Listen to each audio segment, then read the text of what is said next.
JEE आणि नीट सारख्या परीक्षा द्यायचं म्हटलं की लातूर जो पॅटर्न आहे तो आपल्यासारख्या ग्रामीण भागातील विद्यार्थी किंवा पालकांच्या समोर येत असतो. आणि मग या परीक्षात यशस्वी व्हायचं असेल तर निश्चितपणानं ट्युशन देखील किंवा खाजगी क्लासेस देखील लावावे लागतात. परंतु खाजगी क्लासेस देखील किंवा ट्युशन शिकवणी न लावता सुद्धा ग्रामीण भागातल्या एका विद्यार्थ्यानं यामध्ये यश मिळवले आणि आज त्याच्याशीच आपण संवाद साधणार आहोत. माढा तालुक्यातील पडसाळी इथं आपण सध्या उपस्थित आहोत. काल परवा व्हॉट्सअपवरून मेसेज फिरत होता की जेई आणि नीट सारख्या अवघड परीक्षेमध्ये सुद्धा कुठलीही शिकवणी न लावता एका विद्यार्थ्याने यश मिळवले. तो विद्यार्थी कोण आहे आणि निश्चितपणानं खरंच क्लासेस लावायची गरज आहे का, हा सगळा जो काय नीट आणि जेईचा अभ्यासक्रम आहे तो कशा पद्धतीने जर केला तर निश्चितपणाने यश मिळतं, त्या विद्यार्थ्याशी आपण संवाद साधणार आहे. स्वागत आहे लाईव्ह महाराष्ट्र झोन न्यूजमध्ये. काय नाव आपलं? राजलाल देशमुख. काय आता सध्या म्हणजे आता काल परवा मेसेज फिरत होता की जेई आणि नीट सारख्या परीक्षेमध्ये कुठलेही क्लासेस न लावता तू यामध्ये यश मिळवले. काय नेमकं यातलं तथ्य काय आहे? म्हणजे आता सध्या तरी ग्रामीण भागात विश्वास बसत नाहीये. काय नेमकं तथ्य? मी सेल्फ स्टडीज केली होती. कुठल्या क्लासला जॉईन केलं नव्हतं माझ्या ड्रॉप इयरमध्ये. आणि सेल्फ स्टडीसाठी मी पब्लिकेशनचा वापर केला होता. सिंगेज आणि एनसीआरटी या दोन्हीचेच वापर करून मी प्रिपेअर. आता आपण हा सगळा प्रवास तुझा आपण जाणून घेणार आहोत. वडील काय करतात नेमकं आता? शेती. किती एकर शेती सध्या आहे म्हणजे वडिलांची? 3 एकर. 3 एकर. मग काय ते 3 एकर मध्ये काय नेमकं आता सध्या काय आहे? Most probably कांदाच.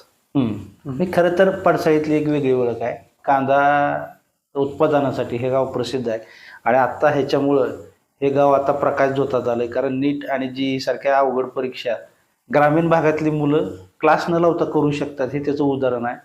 आणि आता खरं तर अशा परीक्षा द्यायचं म्हटलं की मुलगा पहिल्यापासून टॅलेंट असावा लागतो असा एक समज आहे पालकांचा. 10वीला किती मार्क्स पडले तुला? 96. पण असं काय नाही की फक्त सगळ्या हुशार पोरांनाच होईल. नाही, कोणी पण करू शकतो. आता 12वीला मार्क्स कमी पडल्याचं कारण काय? म्हणजे आता 10वीला 96% पडली, पण 12वीला नेमकं काय घसरण्याचं कारण काय? कधी 12वी ओरिएंटेड मी कधी अभ्यास केला नव्हता. म्हणजे 12च्या सोबत मी जेईचीच तयारी करत होतो आणि 12चं कधी बोर्डचं प्रिपरेशन मी कधी केलं नाही. त्याच्यामुळे आय थिंक 12वीमध्ये कमी आले. मी इथं गावात आल्यानंतर मला समजलं की लातूरला पण काही महिने तू गेला होता. मग नेमकं काय झालं की तिथून माघारी यायचा निश्चय केला आणि मग तिथून आता होम सेल्फ स्टडी सुरू केला? नेमकं काय? लातूरला गेलो होतो, पण तिथल्या कोचिंगचा जो पॅटर्न आहे शिकवण्याचा तो मला नाही समजला, पहिली गोष्ट. आणि दुसरी गोष्ट, ज्या कोचिंग मध्ये मी गेलो होतो त्यांनी सुरुवातच त्या वर्षीपासून केली होती. सो त्यांचं मॅनेजमेंट पूर्णपैकी म्हणजे पूर्ण स्टेबल नव्हतं. ते एक्सपेरिमेंट करत होते पूर्णपणे. त्याच्यामुळे मी ती कोचिंग सुटली आणि ऑनलाईन सेल्फ स्टडी. अनेक अशा क्लासेस आहेत की लातूर पॅटर्न म्हणून ज्या प्रसिद्धीस आहेत, जे नीट सारख्या स्पर्धा परीक्षेसाठी. मग त्याकडे तू का गेला नाही का? तिथली फी किंवा तिथलं स्ट्रक्चर किंवा तिथले लेक्चर्स जे असतील त्यामध्ये काय म्हणजे सगळ्यात महत्वाचं मी फी जास्त मोठ्या प्रमाणात आहे का? नेमकं काय कारण काय? Fees are affordable, but main गोष्ट आहे तिथले क्लासेस मेजॉरिटी नीट साठी फेमस आहेत. मी तर फक्त एकाच कोचिंगला गेलो. I don't have any idea about सगळ्या कोचिंग. बट जी एक कोचिंग होती त्यांना फक्त नीटचा एक्सपिरियन्स होता. बाकी त्यांच्याकडे जेईचा एक्सपिरियन्स नसल्यामुळे मी तिथून क्विट केलं. मग आता जी आणि नीट ह्या परीक्षा द्यायचं कधी ठरवलं आणि त्यामागचं कारण काय? पहिली गोष्ट, मला इंजिनिअरिंगकडे जायचं होतं आणि 10वी झाल्यावर समजलं की जेई एक्झाम दिल्यानंतर आयटीला जाऊ शकतो. आयटीला जाण्यासाठी फक्त एकच ऑप्शन आहे, जेई. त्याच्यावर ठरलं की जेई करायची. मग आता ही खरंच आता इतक्या परीक्षा अवघड असतात आणि कुठलीही क्लास तू लावलेली नाही. मग ही सगळं अभ्यासाचं जे मॅनेजमेंट आहे म्हणजे कोणती पुस्तकं, कोणत्या समजा ऑनलाईन क्लासेस तू काय घेतलीत का? आणि पुस्तकं कुठली रेफर केली की जेणेकरून विद्यार्थ्यांना माहीत होतील की त्यांना सुद्धा या गोष्टीचा फायदा होईल? ऑनलाईन तर मी कुठला क्लास जॉईन केला नव्हता. ऑफलाईन लातूरची कोचिंग सोडल्यानंतर मी फक्त सेल्फ स्टडी केला आणि सेल्फ स्टडीसाठी मी पहिल्यांदा तर एनसीआरटी क्लिअर केली होती आणि एनसीआरटी नंतर मी सिंगेजकडे गेलो होतो आणि सिंगेज झाल्यानंतर मोस्ट प्रोबॅबली पीवायक्यूज. तर ते 3च वापर केला मी, एनसीआरटी, सिंगेज अँड पीवायक्यू. मग आता त्या पुस्तकांचा कितपत फायदा? आता फायदा तर दिसतोय, परंतु अभ्यास एक सगळ्यात महत्वाचा आहे की प्रॅक्टिकली आपण स्टडी करत असताना तू किती तास अभ्यास केला आणि मग तो अभ्यास करत असताना सायकोलॉजिकली काय अप अँड डाऊन्स येत होते का? फर्स्ट ऑफ ऑल तर ड्रॉप इयरमध्ये मी 15 तास रेग्युलरली ट्राय करायचो. रोज होत नव्हता, पण माझं टार्गेट होतं की 15-16 तास झालं पाहिजे. आणि दुसरी गोष्ट सायकोलॉजिकली मेंटॅलिटी तयार होत नव्हती की 15 तास करायचं. पण दुसरी गोष्ट तयार होती की जेईचा लास्ट अटेम्प्ट होता.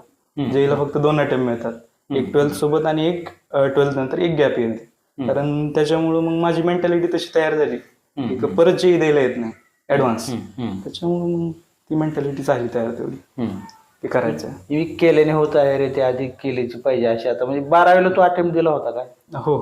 मग त्यातली काय सिच्युएशन नेमकी, त्याचा रिझल्ट काय आला मग? त्याच्या 12वीमध्ये 92% आणि रँक माझी आय थिंक 90,000 होती ऑल इंडिया.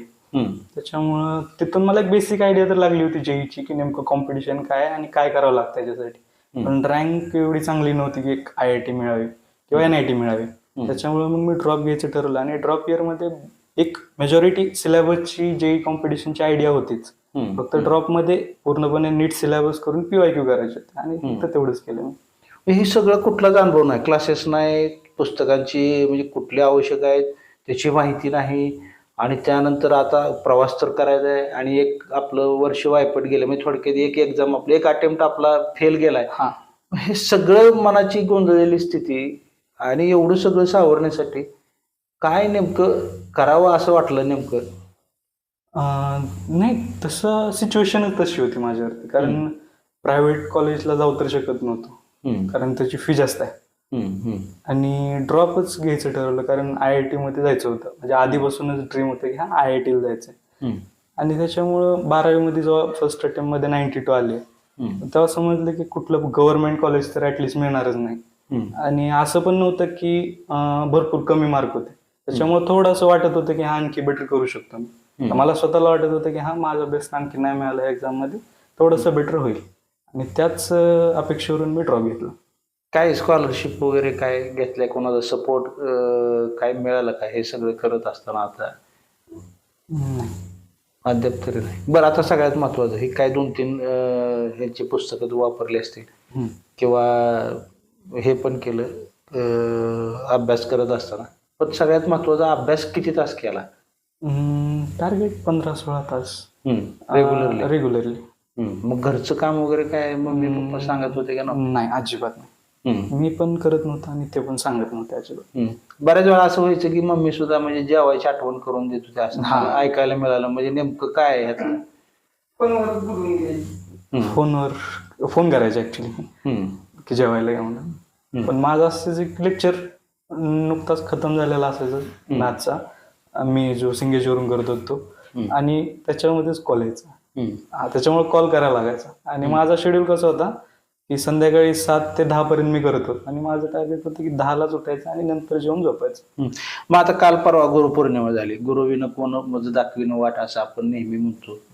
गुरुच नव्हते, म्हणजे कुठला क्लास पण लावलेला नव्हता, हे पण नव्हतं.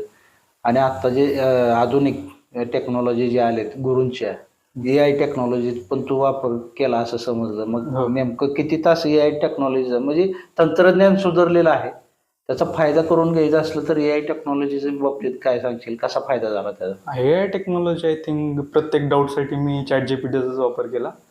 आणि राहिली गोष्ट गुरूंची, तर आय थिंक माझे मित्र म्हणजे 12वीमध्ये माझ्यासोबत ऑनलाईन कोचिंगला होते, त्यांची फर्स्ट अटेम्प्ट मध्ये JEE क्लिअर झाली होती. सो तेच माझ्यासाठी गायडन्स होते की त्यांच्यासोबत जी सिच्युएशन होत्या त्यांच्या फर्स्ट अटेम्प्ट मध्ये आणि त्यांची तशा प्रकारे अभ्यास केल्यामुळे त्यांची तशी रँक आली, त्यांनी सगळं मला गायडन्स केलं होतं. म्हणजे whole throughout the drop year I think त्यांच्या गायडन्समुळे माझी JEE क्लिअर झाली. मित्र अगोदर 12वी झाले त्यांनी ते सक्सेस झाले, ते फर्स्ट अटेम्प्ट मध्ये झाला त्यांचा. आणि मग त्यानंतर त्यांनी मार्गदर्शन बऱ्यापैकी केलं, सगळंच मार्गदर्शन त्यांनी केलं.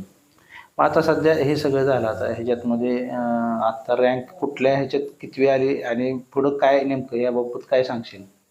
तर रँक माझी JEE मेन्स मध्ये 505 आहे, 99.73% EWS कॅटेगरीमधून. आणि ऍडव्हान्स मध्ये 185 मार्क्स आणि 349 रँक EWS कॅटेगरीमधून. आणि आता सध्याला मला IIT दिल्लीमध्ये मेकॅनिकल मिळालं, बट स्टील मी कन्फर्म नाही केलं आणखी. माझा प्लॅन आहे DTU ला जायचा. त्याच्यावरून पुढे कॉम्पिटेटिव्ह एक्झामला प्रेप करता येते. IIT मध्ये एवढा पर्सनल टाइम मिळत नाही असं मी ऐकून आहे, मला पर्सनली माहित नाहीये. आणि DTU मध्ये पर वीक 5 लेक्चर्स आहेत, म्हणजे 5 days, आणि 2 days of, Saturday Sunday off मिळतं. त्याच्यामुळे मी त्याच्याकडे जायचं ठरवलं. बट स्टील आणखी कन्फर्म नाही. आणखी 1 आठवडा 2 आठवडा आहेत माझ्याकडे, त्याच्यात मी कन्फर्म करणार आहे. पण आता घरची परिस्थिती अशी जेमतेम बेताचीच आहे. वडील शेती करतात, आई पण शेतामध्ये राबते.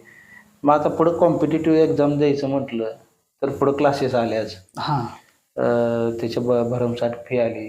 मग हे सगळं मॅनेज कसं करणार आहेस? काय ठेवलंय का टार्गेट, की यासारखंच सेल्फ स्टडी करून पुढे? हे सेल्फ स्टडी तर कॉम्पिटेटिव्ह एक्झामला नाही तर कोणाचं लेक्चर घ्यावंच लागणार आहे, कोणाचं क्लासेस लावायला लागणार आहेत. क्लासेस तर घ्यायचं ठरवलंय, बट आणखी पण कन्फर्म नाही की कोणता क्लासेस घ्यायचा आहे. आणि क्लासेसची फीज मी बघितली ऑनलाईन दिल्लीमधल्या ऑफलाईन कोचिंगची हायब्रिड मोडमध्ये.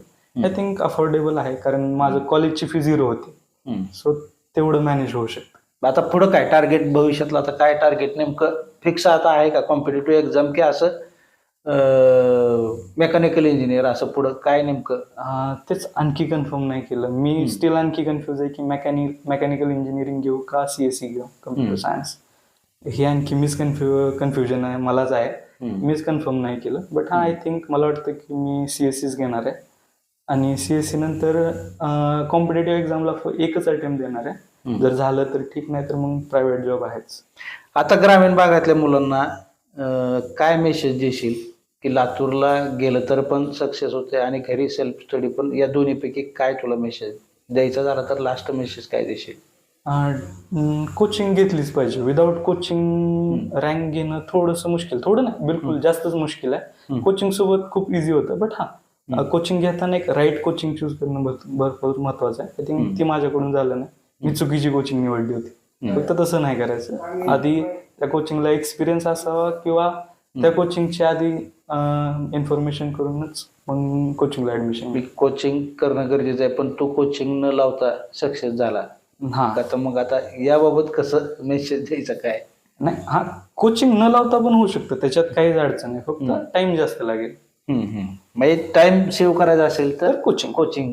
तर सध्या आपण आता पडसाळीतल्या या नीट आणि JEE मध्ये सक्सेस झालेल्या राज देशमुख यांच्याशी आपण संवाद साधलाय.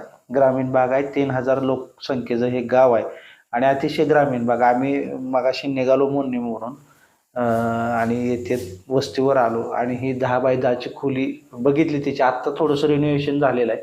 आपण पाठीमागचं बघू शकता, ते बुक्स आणि समोर लॅपटॉप, कॉम्प्युटर आणि मोबाईल आणि फॅन, ही अशी परिस्थिती. आणि यामध्ये सुद्धा स्वतःला कोंडून घेऊन 16 तास तब्बल, 1 नाही 2 नाही तर तब्बल 16 तास नॉनस्टॉप स्टडी आणि खरं तर तहान भूक हरपून हा अभ्यास केल्यामुळं हे यश मिळवलंय. खरं तर मित्रसुद्धा कधी कधी गुरुची भूमिका बजावत असतात आणि भविष्यात काय पुढे कॉम्पिटेटिव्ह एक्झाम देण्याचा मानस आहे. परिस्थिती बेताचीच आहे, परंतु एक निश्चित आहे, डू ऑर डायची जर परिस्थिती निर्माण झाली तर ग्रामीण भागातली मुलं सुद्धा मागं सरत नाहीत. हा निश्चितपणानं आजच्या या व्हिडिओच्या माध्यमातून आपल्याला निश्चितपणानं समजलं असेल. कष्ट केलं तर यश मिळतं. स्पर्धा परीक्षा असतील किंवा नीट GA सारख्या परीक्षा असतील, आपल्या पुढं नाहीतच त्या, अभ्यास फक्त करावा लागतो. आत्ताच्या या मुलाखतीबद्दल तुम्हाला काय वाटतं? तुम्ही सुद्धा असा प्रयत्न करू शकाल का? पण निश्चितपणानं जाताना त्याने एक संदेश दिला आहे की कोचिंग क्लासेस, वेळ वाचवायचा असेल तर कोचिंग क्लासेसशिवाय पर्याय नाही. आणि परंतु घरीसुद्धा सेल्फ स्टडी करून आपण कुठल्याही क्षेत्रामध्ये यशस्वी होऊ शकतो. आजच्या या व्हिडिओबद्दल तुम्हाला काय वाटतं? कमेंट बॉक्समध्ये लिहून जरूर कळवा. तुम्ही चॅनलवरती नवीन असेल तर चॅनलला सबस्क्राईब करायला विसरू नका. लाईव्ह महाराष्ट्र झोन न्यूजसाठी मी रमेश शिरसट, पडसाळी.